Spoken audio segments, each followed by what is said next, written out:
Hello, my name is Gordon, but some of you will know me better as Carolisa Fang, and I'm at the My Mall shopping centre in Zakaki in Limassol on the south coast of Cyprus. And as you can see behind me, this is the ice rink where the Cypriot National Championships are held. And I'm here to meet two members of the Skate Cyprus club who have 7 national titles between them. So, here we go.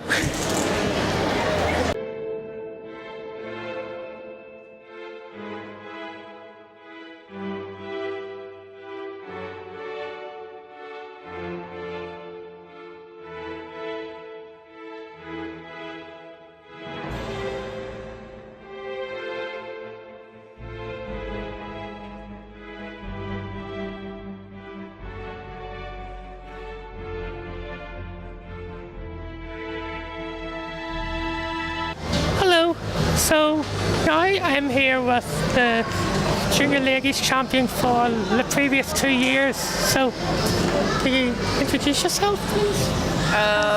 Hello, my name is Daniella Ipsarides, and I'm two-time gold medalist in junior ladies category at Cyprus Nationals. Yep. So, I suppose the best place to start would be at the start. So, like said in your SU bio, like you started skating in 2010. Now, how did you get into figure skating in the first place?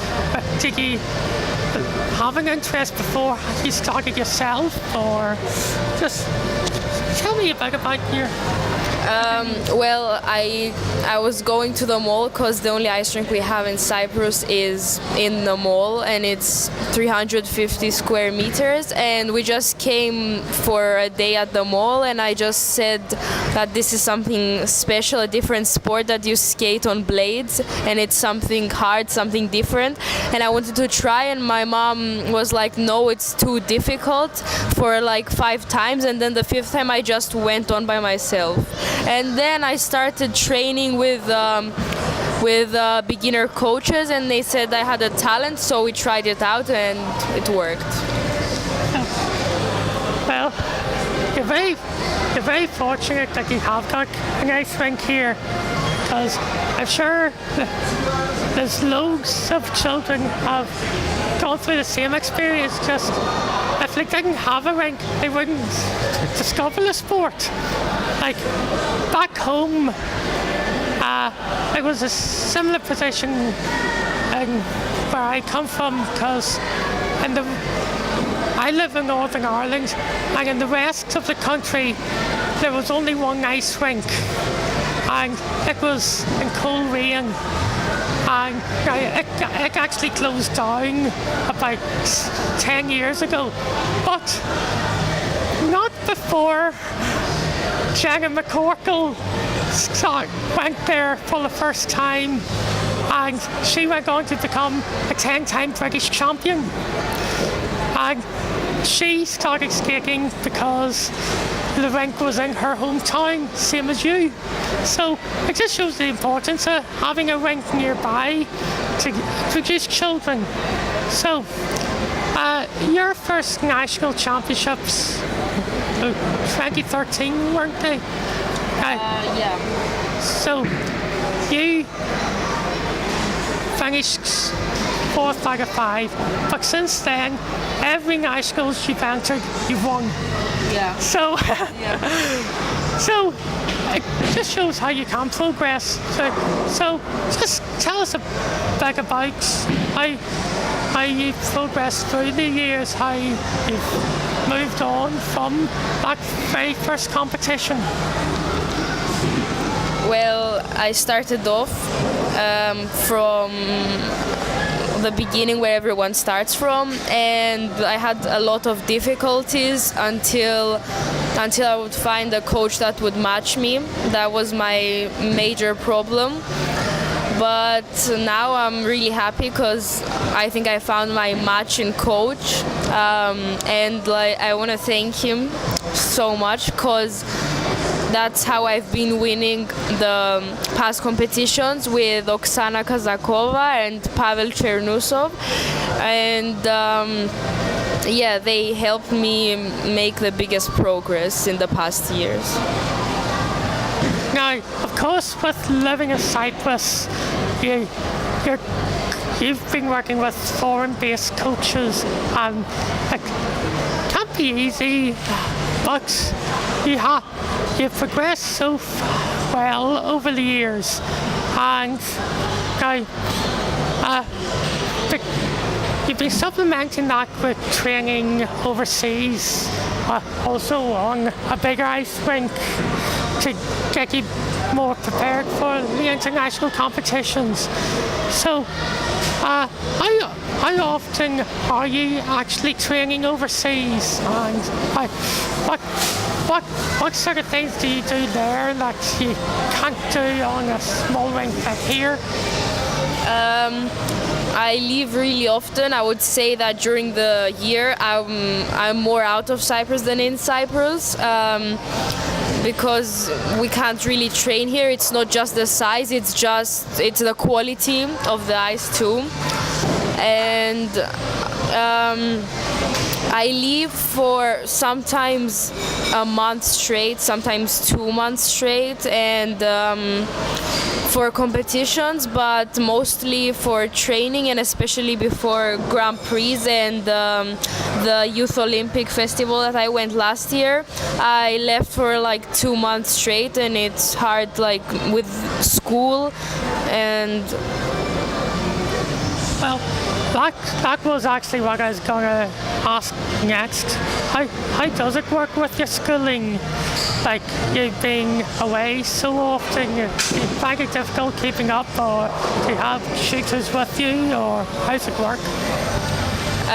Well, my headmaster is really supportive in all this because I have good results, and at moments that I couldn't take it anymore, like pressure from school and skating, he supports me like a lot with work and psychologically with like dealing with skating and dealing with both things at the same time. So yeah. Now, you are only just back from a training session in Brasov in Romania. Yeah. And how'd it go, basically? Well, I was there for 3 weeks, and yeah, we're preparing for the Grand Prix that I have in Italy in October, and now we're back in Cyprus for a few days, and I'm leaving again to get more ready. Now, well, talking about the Grand Prix, you made your debut last season, and, well, unfortunately, to go and couldn't do the free, but you did pretty well in the short, and you have been progressing very well, and the next, shortly after it, as you've already mentioned, you went to Erzurum for the European Youth Olympic Festival. Yeah. Unfortunately,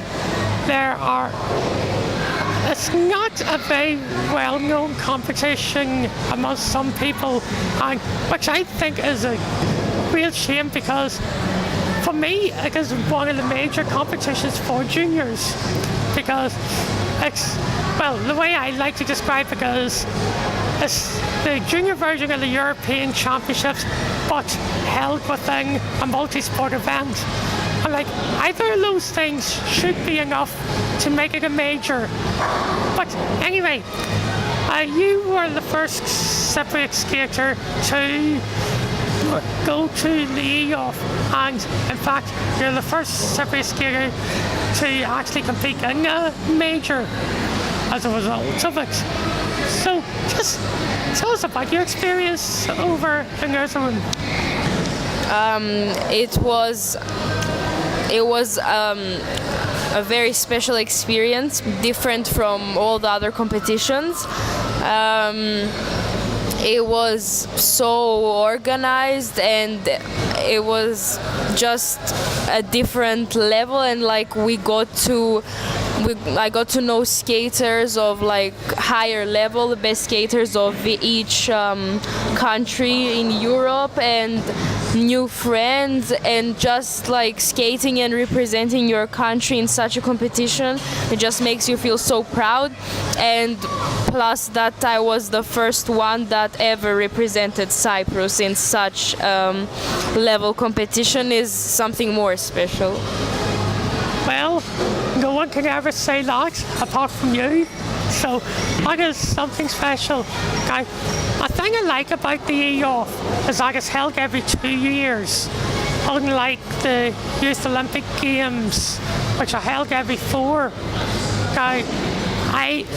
If I have calculated things right, you're going to fall in between them because you were too young for the last one, and I think you'll be too old for the next one as well. But, so what is the next big thing that you're aiming for? A competition University?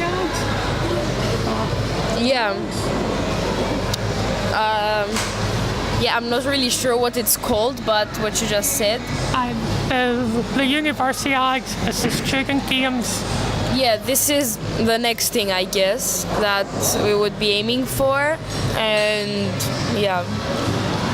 And now, you've already done the EOF, you've done Grand Prix. I suppose the next target would be Europeans or Junior Worlds, something like that. Well, I guess Europeans, but maybe in a few years, I guess, because we need work for that. And you're still young. Yeah, I'm still young, yeah. I have years, but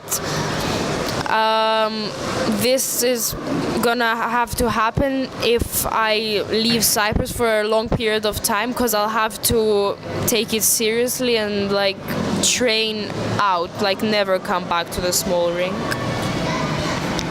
Yeah, that is the hard part, the traveling, but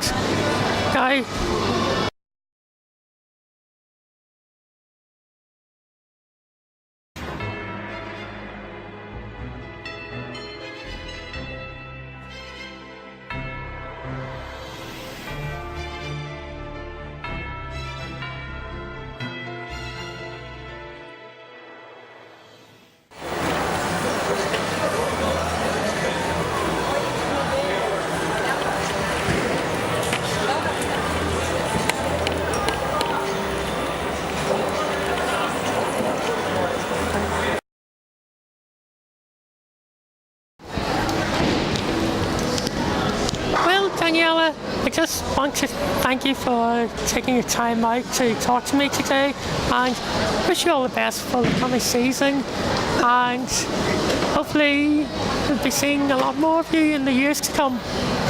Yeah, thank you for coming to visit us, and it's a pleasure, and it was really nice meeting you. And the same with you, Daniella. Thank you. Thank you.